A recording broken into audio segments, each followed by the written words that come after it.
नमस्ते। जी कहिए। एडवोकेट होशियार सिंह जी का घर यही है ना? हाँ यही है।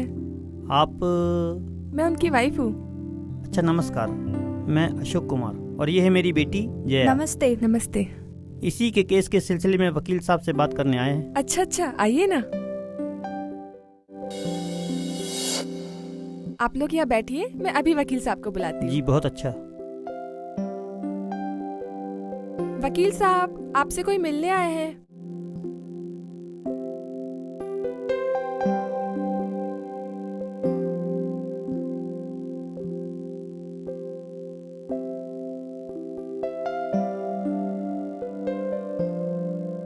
वकील साहब नमस्ते। नमस्ते। ये मेरी बेटी जया। नमस्ते सर। बैठिए। जी कहिए क्या सेवा कर सकता हूँ मैं आपकी? जब तक चाय आ रही है तब तक केसेस ही समझ लेते हैं। जी वकील साहब, मेरी बेटी वर्किंग वूमेन है। हाँ राज साहब ने बताया था। जी, तो ये घर का भी काम करती हैं और ऑफिस भी जाती हैं। एक मिनट अशोक जी, जया जी को कहने दीजिए ना, ज्यादा ठीक रहेगा।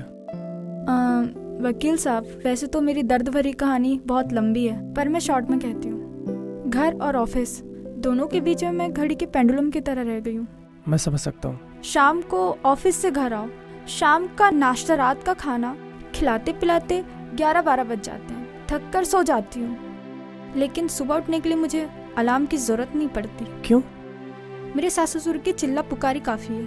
नहा धो के निकली नहीं कि सासू माँ की आवाज आ जाती है। अरे बहू अंजना जी। नाश्ता तैयार हुआ कि नहीं हुआ बेटा? तेरे ससुर जी की दवाई लेने का टाइम हो गया भाई, एसिडिटी हो जाती है इनको। मेरे मम्मी पापा हैं।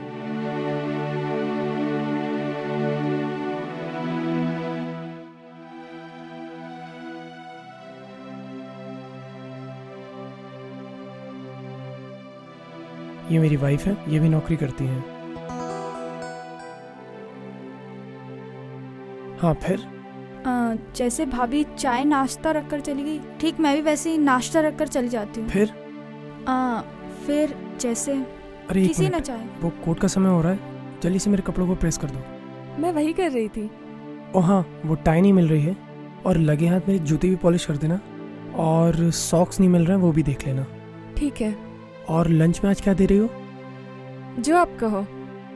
ऐसा करना, मिक्स वेज, दाल चावल और फुल के अचार रख देना, और मीठे में गाजर के हलवे की जगह पे खीर रख देना, और बाकी जो तुम ठीक समझो, मैं रोकूंगा नहीं। जी वकील साहब, ऐसा ही होगा। अरे रुको अंजू, एक काम करना, केस नंबर 465 और 212 और 371 और हाँ 422 की फाइल भी लाके दे देना अभी। आज चारों केसों की तारीख है। जी वकील साहब, ऐसा ही होगा। फिर? सॉरी वकील साहब। मेरा मतलब है जया जी, केस में आगे क्या हुआ? सास ससुर ने आवाज दी? फिर जैसे अभी आपने भाभी जी को आवाज दी, वैसे ही बिल्ली के पापा मुझे बुलाते हैं। बिल्ली के पापा? क्या आपने बिल्ली गोद ली है? नहीं वकील साहब, बिल्ली मेरी बेटी का नाम है। वो चुपके से दूध पी लेती है ना, तो हम उसे प्यार से बिल्ली बुलाते हैं। उसका नाम बेला है और वो 5th क्लास में पढ़ती है। मेरी भी एक बेटी है, प्रीति, अभी स्कूल गई है। फिर जैसे आपने कहा, ठीक वैसे ही बिल्ली के पापा मुझे कहते हैं, जूते पॉलिश कर दो, कपड़े प्रेस कर दो, वगैरह वगैरह। Very good. तो फिर प्रॉब्लम क्या है? प्रॉब्लम उन लोगों को नहीं है, परेशानी मुझे है। सुबह उठकर सासु ससुर का चाय नाश्ता बनाती हूँ, बेटी पति का नाश्ता बनाती हूँ, ऑफिस का लंच, घर का खाना, फिर ऑफिस जाती हूँ, और ऑफिस जाने के बाद वहाँ का काम अलग। वापस आती हूँ, फिर चूल्हे चौके में लग जाती हूँ। एक मशीन बनकर रह गई हूँ मैं। और इतना सब करने के बाद भी मेरे सास ससुर और पति देव, कोई ना कोई शिकायत उनको मुझसे रही जाती है। जैसे? जैसे ये फीका खाना खा खा के तो जान उगता गई है। मैंने उससे बोला कभी चटपटा खाना बना लिया कर, पर सुनती ही नहीं है, हमेशा मना कर देती है, बोलती है डॉक्टर ने मना कर दिया। अरे यहाँ तो फीकी चाय पीते पीते जिंदगी गुजर गई। मजाल है बहू ने कभी मीठी चाय दी हो। हाँ, करेले का जूस जरूर मिल जाता है। बेटी होती तो तरस खाती। बहू से क्या उम्मीद करें। अब वो परसों की सब्जी तो ऐसे बनी थी कि खाते ही नहीं बनी, और रोटी, उसमें तो नमक ही नहीं था। अब तैयार होकर ऑफिस चली जाएगी। बैठे रहो दिन भर घर में, अब फ्रिज से ठंडा खाना निकालो और गर्म करके खाओ। बस यही रह गई हमारी जिंदगी। नौकरी वाली बहू है भाई, नखरे तो उठाने ही पड़ेंगे इनके।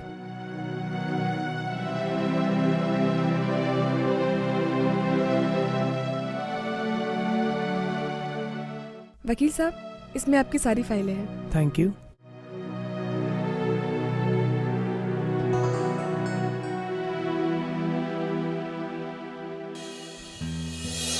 मैडम, बड़े बाबू ने कहा है कि ये सारी फाइलें आज ही निपटा दो। अरे क्या करते हो बाबूलाल जी, एक मेरी टेबल है क्या यहाँ पे? अभी ये फाइल निपटा ही रही हूँ और आप ये गट्ठर और ले आए। जाइए शिरीष बाबू को दे दो। मैडम, शिरीष बाबू तो छुट्टी पर हैं और ज्योति मैडम पे स्लिप तैयार कर रही हैं। तो छत्रपाल सर को दे दो। और छत्रपाल सर हेड ऑफिस गए हैं रिपोर्ट लेके, और बड़े बाबू ने कहा है ये काम अंजलि मैडम के अलावा कोई नहीं कर सकता। वो क्या कहते हैं, सफिशिएंट, एफिशिएंट। हाँ, वही। वो कल वाली फाइल मैम। ये लो। उफ, क्या मुसीबत है यार। अच्छा करो तो प्रॉब्लम, ना करो तो प्रॉब्लम।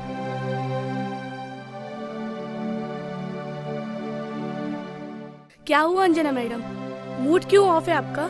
क्या बताओ ज्योति, उधर घर पर दिमाग खपा कर यहाँ आओ और ऑफिस में ये परेशानी पहले से ही मेरा इंतजार करते हुए मिलती है। क्या हुआ मैडम? अब होना क्या है ज्योति, सुबह सुबह उठो, पति सास ससुर का टेंशन, नमक नहीं है, तेल नहीं है, मसाला तो है ही नहीं, चाय फीकी है। अब क्या है ना ज्योति, इनके मम्मी पापा को हाई बीपी और शुगर की प्रॉब्लम है, और यहाँ पर बड़े बाबू का टेंशन। ऐसा लगता है मैं तो पागल हो जाऊंगी इस टेंशन की वजह से। प्रॉब्लम तो है, आप एक काम क्यों नहीं करती?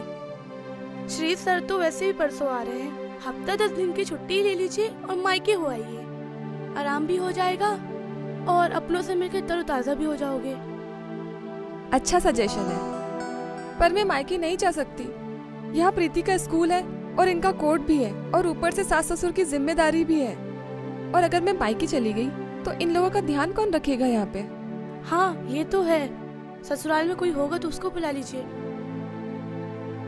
अरे हाँ, ये भी हो सकता है, इस पर तो मेरा ध्यान ही नहीं गया। मेरी बड़ी ननंद है, वो यही रहती है, वो यही ब्याही हुई है। अरे तो देरी किस बात की, अभी फोन लगाइए। मैं तो कहती हूँ केस ही ठोक दीजिए वकील साहब पर। हाँ ऐसा ही करती हूँ। अरे हाँ, एक बात तो मैं तुम्हें बताना भूल ही गई। वो क्या मैडम? एक औरत आई थी जया, सेम मेरे जैसा केस लिए, वो भी हमारी तरह वर्किंग वुमेन है। अच्छा, फिर क्या हुआ? इनके दोस्त के थ्रू आए थे वो लोग, अब उनके पति और सास ससुर को समझाएंगे ये। और वकील साहब और सास ससुर को समझाएगा कौन? अरे है ना, शेर को सवा शेर, मेरी बड़ी ननंद रूपाली दीदी। अब मेरा केस तो उन्हीं की अदालत में जाएगा। अभी लगाती हूँ उन्हें फोन।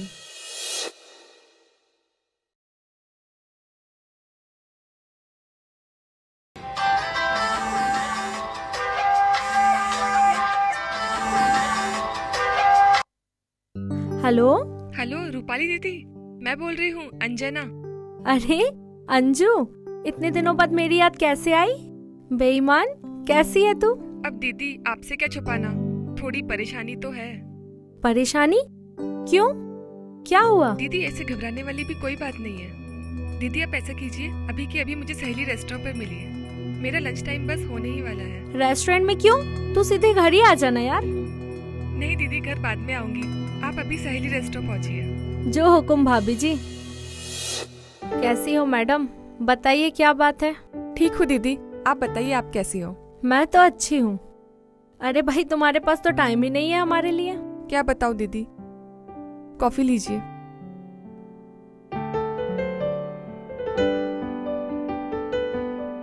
बता, क्या बात है, तू इतनी परेशान क्यों है?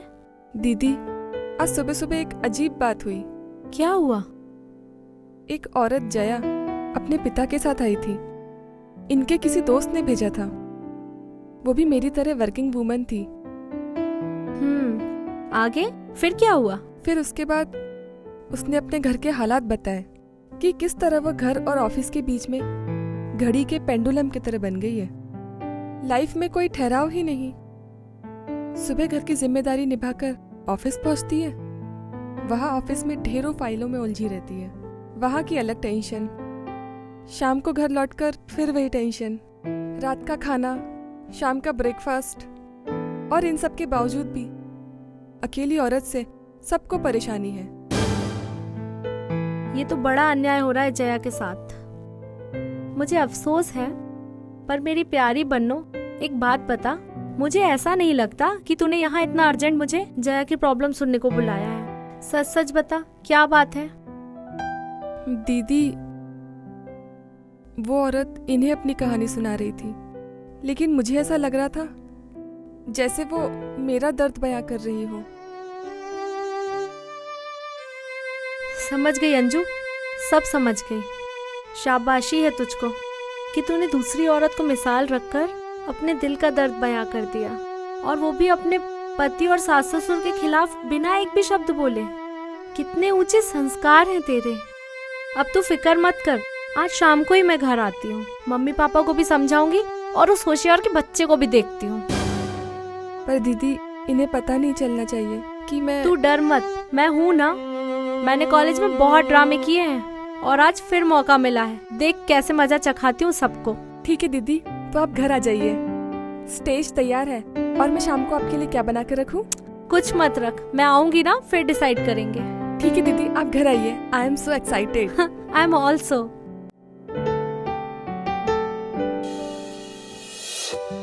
सुनो जी, मेरी सुबह से दाई आंख बहुत फड़क रही है आज। अरे तुम्हारा तो यही रोना है, कभी दाई आंख फड़क रही है, कभी बाई आंख फड़क रही है। कुछ ना कुछ टंटा जरूर खड़ा हो जाता है। अरे तो होशियार अभी तक घर नहीं आए ना, इसलिए।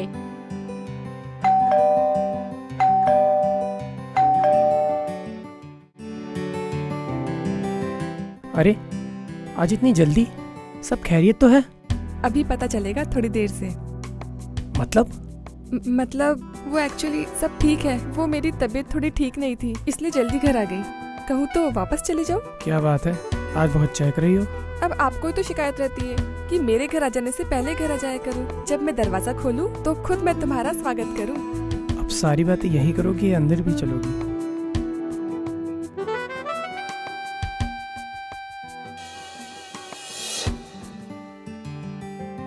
अरे होशियार, आ गया बेटा? हाँ मम्मा, आज बहुत काम था ऑफिस में। 4-4, 5-5 केसों की तारीखें आज ही थी। ये लो चाय। एक नई खबर सुनी हो होशियार? क्या पापा? तुम्हारी मम्मा की बाई बाई नहीं, दाई। हाँ, दाई आंख फड़क रही है। भाई बताओ, इसमें कौन सी धारा लगेगी? चलिए होशियार के पापा, आपको तो ठिठोली सूझ रही है। जब भी मेरी आंख फड़की ना कुछ टंटा हुआ है घर में। अरे मम्मा, ये सब अंधविश्वास की बातें हैं। God is great. और पापा तो वैसे ही आपको छेड़ते हैं। अंजू, जाकर दरवाजा तो खोलो, देखो कौन है। इस वक्त कौन होगा? शायद आपका क्लाइंट होगा या कोई और। अरे अंजू, जाकर दरवाजा तो खोलो।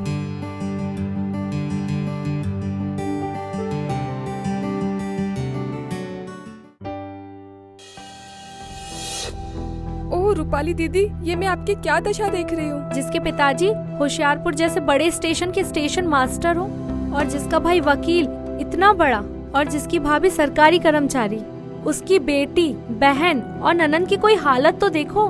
देखो, मैंने बोला था ना, लेकिन आप लोग तो सिर्फ मेरा मजाक बना रहे थे। आखिर हो गया ना टंटा। रूपा अपने घर विलाप करते आ गई ना।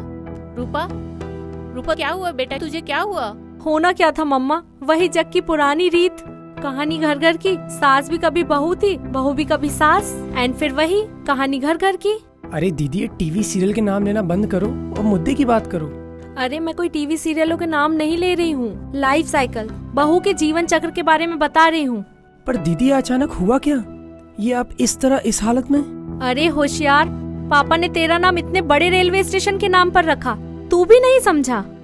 अरे खिचड़ी धीरे धीरे पकती है, पर जब जलती है ना तो सारे जमाने को दिखाई देती है।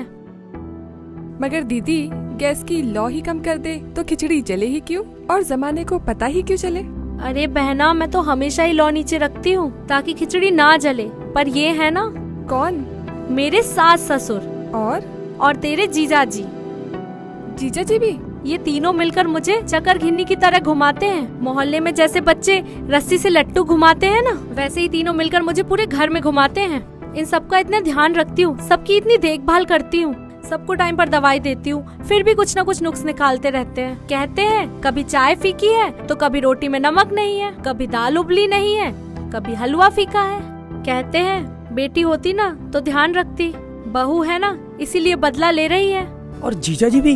अरे उनकी तो मत पूछ होशियार, जो कसर सास ससुर बाकी रखते हैं वो तेरे जीजाजी पूरी कर देते हैं। जैसे सुबह उठकर पूरे घर का काम करती हूँ, सास ससुर के लिए नाश्ता बनाती हूँ, समय पर दवाई देती हूँ, थोड़ा दम लेने बैठी नहीं कि तेरे जीजाजी की आवाज आ जाती है, अरे रूपा मेरे सॉक्स ढूंढ दो, अरे रूपा मेरी शेविंग किट कहाँ है, मेरे कपड़े प्रेस कर दो, गीजर चालू कर दो, लंच बॉक्स पे क्या दे रही हो। इतना होते होते दोपहर के खाने की तैयारी, फिर शाम का खाना और फिर रात का खाना। इतना सब होते होते मेरे बदन में दर्द होने लगता है। मजाल है किसी की कि कोई मुझ पर तरस खाए। उफ, एक वकील की बहन पर इतना अत्याचार। अरे अंजू तुझे तो शाबाशी है, मैं तो हाउसवाइफ हूँ और घर का काम करती हूँ केवल, पर तू तो नौकरी भी करती है और घर भी संभालती है। तेरी क्या हालत होती होगी।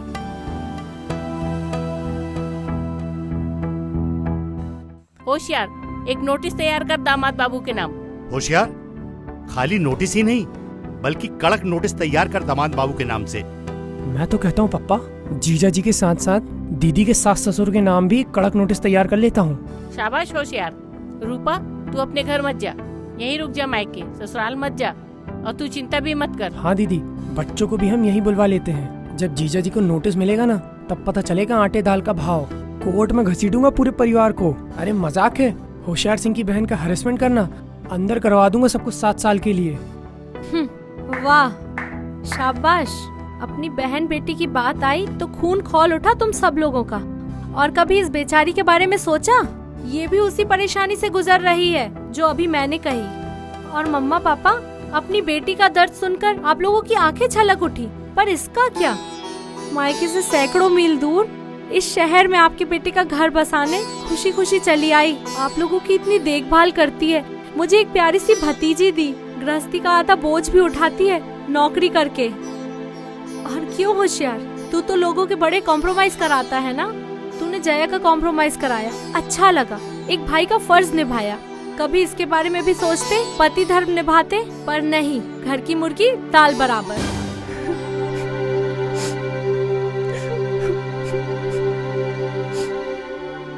हमें माफ कर दे रूपा बेटी, हम तीनों की ही गलती है। इस बेचारी की ओर तो हमने कभी ध्यान ही नहीं दिया, बस अपना रोना रोते रहे।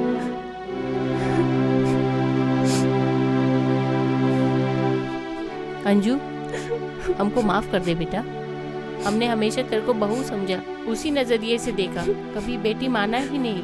दरअसल कड़क नोटिस तो हम तीनों को मिलना चाहिए, और इनके पापा और दामाद बाबू को। अरे नहीं मम्मा, मैं तो बहुत खुश हूँ और बहुत मजे में हूँ। मेरा बहुत ध्यान रखते हैं और सास ससुर भी मुझे बहुत लाड प्यार करते हैं। ये सारा ड्रामा तो मैंने अंजू के लिए किया था। वही मैं कहूँ दीदी, आज सुबह कोर्ट जाते टाइम तो जीजा जी रास्ते में मिले थे, पर उन्हें देखकर तो ऐसा कुछ महसूस नहीं हुआ। बच्चों, कभी अपनी बीवी का चेहरा भी देख लिया करो, सारी बातें समझ में आ जाएंगी। और खास तौर पर वो बातें जो पत्नी अपने पति से नहीं कह पाती, वो सारी बातें उसके दिल में रह जाती हैं। सॉरी दीदी।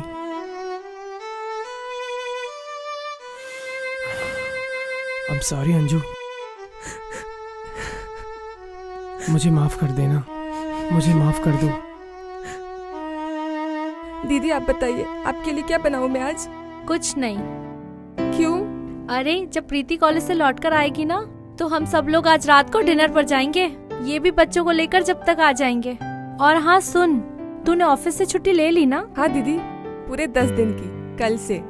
गुड। तो आज रात का डिनर हम सब लोग बाहर करने वाले हैं, क्यों मम्मी पापा? हाँ रूपा, मजा आ जाएगा। हाँ बेटी रूपा, मुंह का जायका ही बदल जाएगा। अरे अभी कहाँ मम्मा, कल हम सब लोग कार से पैराडाइज रिसोर्ट जाएंगे, ये बुकिंग करने गए हैं। और वहीं से लौटते वक्त भाभी के मायके होते हुए आएंगे। क्यों भाभी, 10 दिन सिर्फ ऐश ही ऐश।